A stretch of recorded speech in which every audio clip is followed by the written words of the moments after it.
Guys, for today's video, ito naman po ang ating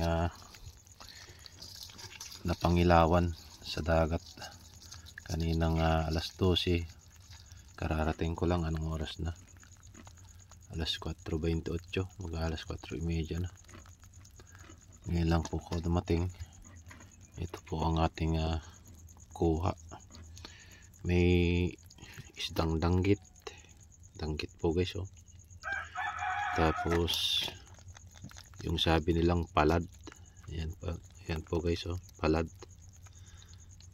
Ayan guys, yung ano niya, itsura niya.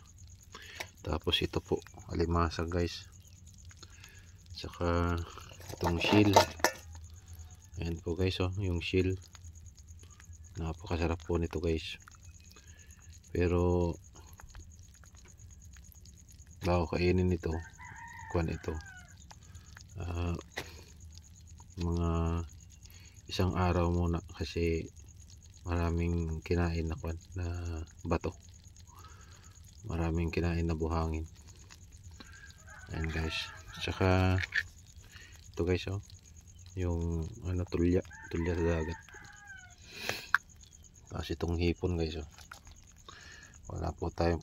Hindi po tayo pinalad na nakakuha ng sugpo.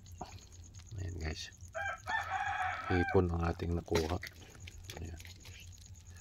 Ayan po guys, oh. Ayan, masarap po ito sa panghalo sa mga gulay o kaya jumping salad. Ayan po. Tsaka meron din tayo nito, yung talangka na napakasakit po nito kumagat, ang sipit. Ayan po guys, hanggang dito na po ang ating video, at shout out po sa lahat kong mga viewers, sa 1.5 million viewers, at saka sa 9,000 plus subscriber. Maraming salamat po sa patuloy niyong suporta. Patuloy po kayo mag-subscribe ng ating channel. Ayan. Patuloy niyo pong i-share, like, at saka mag-comment na rin po dyan sa comment section guys. At napakalaki ng matagal yung hibas, low tide.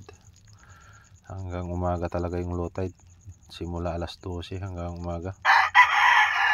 Tingnan nyo naman yung kuha natin. Ayan po. Sige po guys, maraming salamat sa inyong panonood. God bless po. Ingat po. Bye bye.